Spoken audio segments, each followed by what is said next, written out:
নমস্কার বন্ধুরা, ভালোবাসার রান্নাঘরে সবাইকে স্বাগত জানাই। আজ আমি বানাবো নিরামিষ থোর পাতুরি।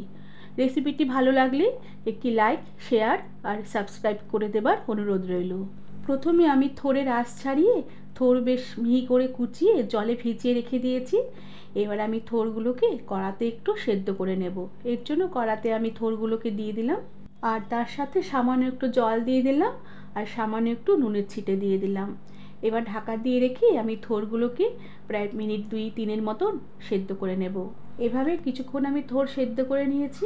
থোর বেশ 80% মতন সেদ্ধ হয়ে গেছে। এবার আমি থোরের জল ছেঁকে কড়া থেকে থোরগুলোকে উঠিয়ে নেব।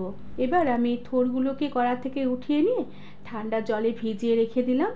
এভাবে কিছুক্ষণ থোরগুলোকে ঠান্ডা জলে রেখে দেওয়ার পরে আমি থোরগুলো বেশ ভালোভাবে জল নিংড়ে নিয়ে একটি পাত্রে তুলে রাখলাম। এরপর 1 চামচ পোস্ত আর 1 চামচ সাদা সর্ষে আর 8 থেকে 10টা চিনে বাদাম ভাজা আর 2টো কাঁচা লঙ্কা দিয়ে আমি একটি মশলা বেটে নিলাম। এবার একটি পাত্রে আমি জল নিংড়ে থোরগুলোকে রেখে দিয়েছি। সেই থোর কুচির মধ্যে আমি মশলাগুলোকে দিয়ে দিলাম।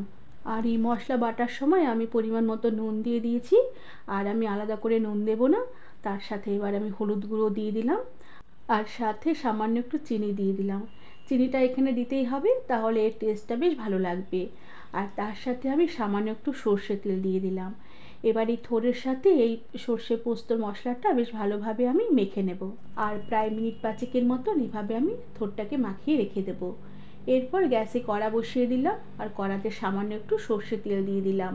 আর তেল বেশ ভালোভাবে গরম হয়ে এলে আমি বেশ খানিকটা কালো জিরে ফোড়ন দিলাম।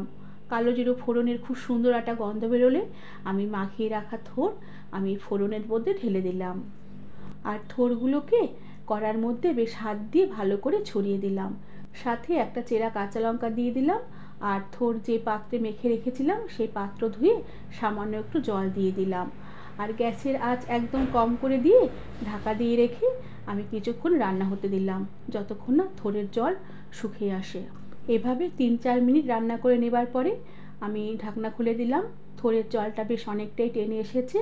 এবার একটু নেড়ে চেড়ে নিয়ে আবারও ঢাকা দিয়ে রেখে দিলাম, আর গ্যাসের আঁচ একদম কম করাই থাকবে।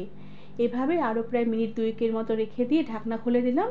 থোরের জলটা বেশ অনেকটাই শুকিয়ে এসেছে, আর কড়া থেকেও বেশ একটু লেগে লেগে আসছে। এই সময় আমি আবার একটু ভালোভাবে নেড়ে চেড়ে নিলাম, যাতে থোরের জলটা আরও বেশ ভালোভাবে শুকিয়ে আসে। এভাবে কিছুক্ষণ নেড়ে চেড়ে নেওয়ার পরে আমি উপর থেকে আবারও খানিকটা কাঁচা সর্ষের তেল দিয়ে দিলাম, আর সর্ষের তেল দিয়ে আবারও কিছুক্ষণ আমি থোরটাকে বেশ ভালোভাবে নেড়ে চেড়ে মিশিয়ে নিলাম। এভাবে যখন থোরের রস একদম শুকিয়ে আসবে, এই সময় আমি গ্যাসের আঁচ বন্ধ করে দিলাম, আর ঢাকা দিয়ে কিছুক্ষণের জন্য স্ট্যান্ডিং টাইমে রেখে দিলাম।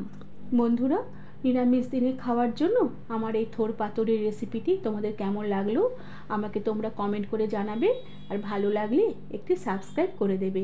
আজ তাহলে আসি, পরে আবার একটি নতুন রেসিপি নিয়ে দেখা হবে। ধন্যবাদ বন্ধুরা।